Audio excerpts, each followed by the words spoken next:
it's kind of weird because we showed up and she's like, oh, this isn't my place. This is my friend's place. They're holding the cats for us. And we're like, is this her house?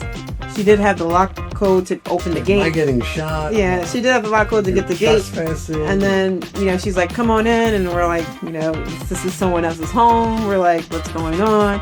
Are we here to steal a cat? I know. I was like, are we stealing this cat?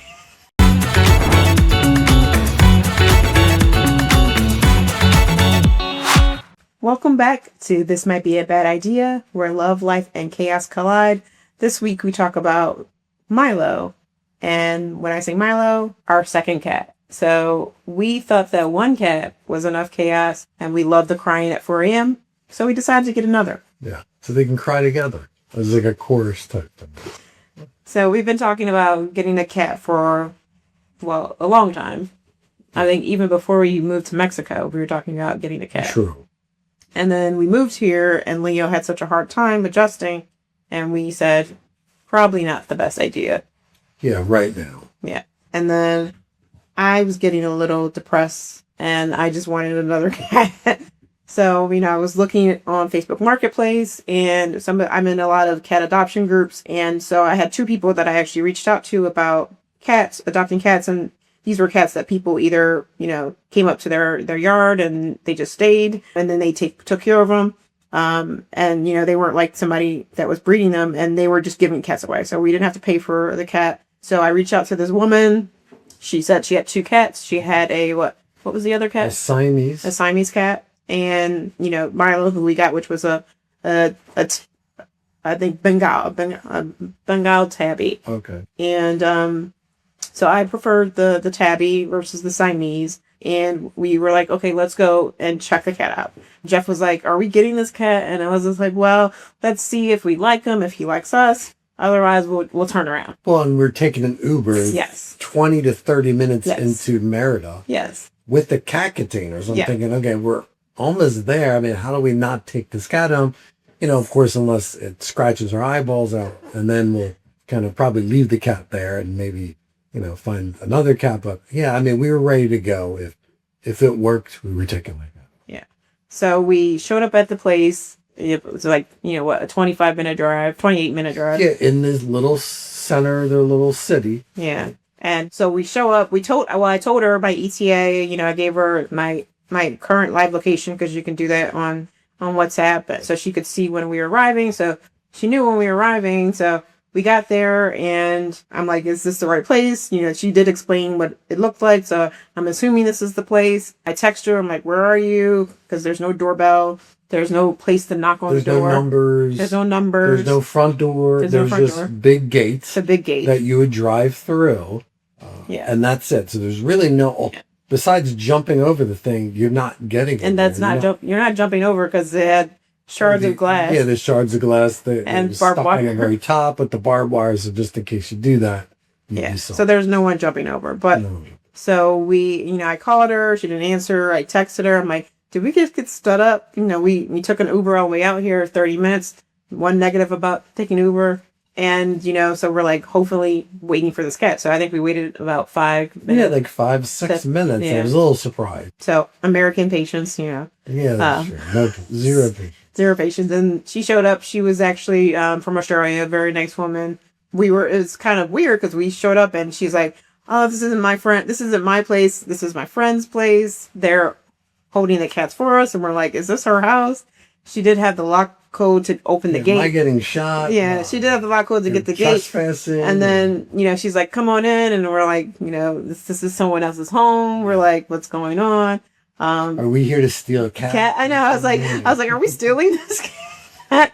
And then so we stay by the door because we're like, well, I'm not going in here. And then she's like, oh, come in. And we're like, okay. We come in and, as soon as we go see him, he darts. Something ran around, but it was like a blur because it was so fast. So we think it was the cat, but we weren't sure at the time. So we're like, are we sure we want this? Because he just like darted as soon as we came in. Unlike Leo, when we got Leo, we picked him up and he was just like in our arms sleeping. Yeah. But once we did pick up Milo, he was like a machine purring, purred nonstop. So at that point we were like almost like a motorboat purring, very loud, very loud. Yeah, I mean, at that point we were like, I guess he's coming home. And that was the best sales pitch I could have. So, we brought him home, and, the decision was to keep him separate from Leo, just because Milo was 8 weeks. He was still a little baby. He was still getting all his shots done. Still has his balls. Leo doesn't have his balls. He hasn't been neutered. Yeah, he hasn't snipped yet. So, and it would just adjusted him to such a big house. We have 2,500 square feet in this house, a little bit over that. And this is a tiny cat. So we did, he does have his own room, where he goes to the bathroom, he stays, and then Leo has his own room, as well. So, Leo's downstairs, Milo's upstairs. So it was, us trying to balance the two cats. I think we did it pretty well because, Jeff took care of Leo, and then I took care of Milo. So, and now we you still take care of. I'll say this, we have new friends that we met recently and spent time with. It turns out they have 5 cats, and of course they clean, right? And it was like 3 hours of cleaning, and I didn't realize it. I thought, wow, that's a lot of cleaning time to spend, but having 2 cats and taking care of them. And then of course, adding more to complete 5, I can understand now why it takes a long time to clean. And you have 5 cats, you're going to need to spend time cleaning everything very well. Yeah. I mean, Milo, he is tiny but mighty. He goes to the bathroom 4 or 5 times a day, versus Leo goes to the bathroom once a day. Leo has an automatic litter machine, though, too. Versus Milo, we still have everything manual. So Milo has, we have to feed him more often because he's always hungry. Leo has an automatic feeder. So, Leo's the prince, the king. So he gets everything his own way. And so it's been a little bit of adjustment for that, just because, we do have to make sure that we spend time with him because he's locked away in a room. So you want to talk about being guilty about leaving? I definitely feel guilty. You do. I feel guilty because I have Leo downstairs that I have to show love to. And then I feel guilty because the young cat, of course, is upstairs and, it's in a room by himself. And of course, we have a lot of toys and things like that. But I think at the same time, the cat needs love. The cat needs to be petted, especially at a young age. So definitely I feel guilty. And a lot of times I'll run up and play with Milo and then wash my hands real good and get downstairs and play with Leo, hoping that he doesn't get pissed off at me for, selling him out for another, cat that's definitely smaller and very cute. But I think, that's definitely one thing that we have to realize that, not having them together, there's a responsibility of, you got to spend time with them, multiple times a day, of course. Yeah, we talked about just keeping them separate. We did try to introduce Milo to Leo, and then you would talk about how that went. So again, I thought that was good. You brought the Milo down, so the cats looked at each other, right? Yeah. Hopefully they can. I'm sure they smell each other already. But Leo got very upset, almost like he felt like he was getting attacked. So he started, he hissed. He hissing, his tail got really big. And so immediately, of course, you left. I went over to, hopefully make him feel better. But then he looked like he was trying to attack me. Yeah. So I was thinking, okay, he's just pissed in general that, we brought a strange cat home. So that didn't go well. That was the first time. But then I think there's already been 2 or 3 times where you brought the cat down and both cats have seen each other and he wasn't as pissed off. Yeah. So I think, hopefully a few more times, and once he gets his, nuts snipped and they get together, hopefully they'll, be singing choruses, 5-6:30 in the morning like Leo does now.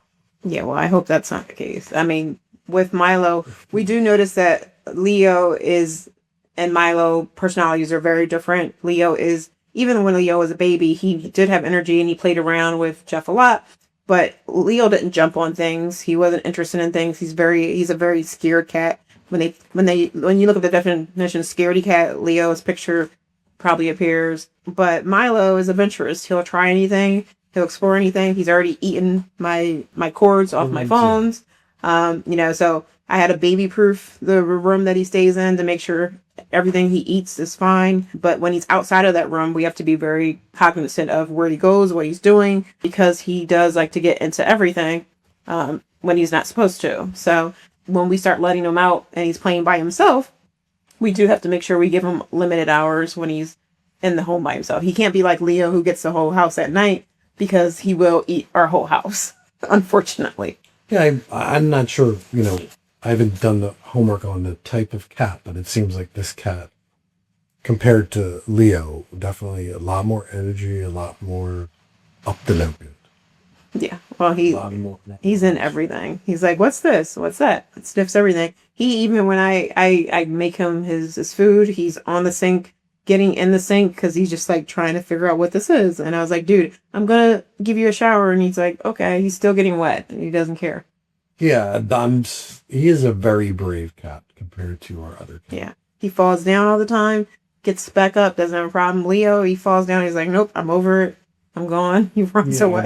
I'd rather be sleeping. Yeah.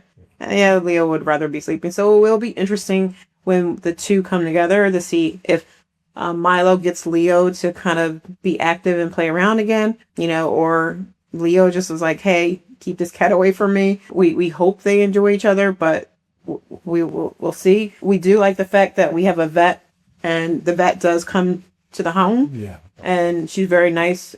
Takes care of Leo, meet Milo, gives him his shots. So that was interesting in Merida. We don't have to take the cat to the vet. That the vet does come here. As soon as I say, hey, Milo is feeling this way, or this is happening, she's like, I can come today, or I can come tomorrow morning. And has been pretty helpful with everything, explaining us the process of, dealing with dealing with a kitten in Merida in Mexico, because it was a little different. He does have to get dewormed, so we're giving him all his shots for that and all his vaccines that he's taken. I feel like she's here every 2 weeks, giving him shots and things like that. But I think, getting the kitten, was that a good idea, bad idea? I think it was a good idea, yeah. It was let me ask you though, it doesn't seem like, having a cat in the U.S. or any kind of animal, doing any type of anything with shots, it just seems so expensive. Yeah. It's just a little bit different here. I mean, she definitely cared about the cat and really didn't think about the cost, just thought about, okay, let's get this cat in, healthy again, and then we'll figure that out. But I'm not sure. Was there, I wonder what the cost difference is. Well, I mean, she came into the deworming a couple days ago, Saturday, and that was $20 for her to visit the house and the deworming. So, and then when she came and gave him his vaccine, that was 700 pesos. So again, still very reasonable in price. And then she came the first time, it was a little bit more expensive, but it was like $45 American. So for a vet to come to your house, administer a vaccine for under $50, it's pretty reasonable. I mean, the price when we were at Leo, when we were at the vet, I was spending over $100 for his quarterly visits. So that does add up, even though we have insurance. Insurance only covers for, not your routine visits, but anything out of the normal. So it has been cheaper in Merida. Yeah, I mean, it's a lot cheaper. Yeah. And I think, they don't have animal insurance, not that much in the U.S. So I know with my parents, we got a lot of animals. So they cost a lot of money. But it seemed different here. Seemed very reasonable. And of course, they came to the house rather than us, have to take the cat out, put him in the container, take an Uber. I mean, very convenient to just come to the house and get it done. I think she's local, so that was even better. Yeah, I think, that's one of the easier things too, because a lot of times in the States, I'm like scheduling appointments 3 months, 2 months out. Whereas her, I'm like, hey, the cat's feeling this way. She's like, I'll be right there. She's willing and ready and able to help and care for the cats. And she does care about us too. She's like loving and just the sweetest person. I got stung by a bee and she's like, let me look at it. And so, but no, it's been a great experience having a second cat. So it's just, we'll see how the rest of the time goes with the Leo. So another bad idea approved. Thanks for tuning in. We'll see you next week.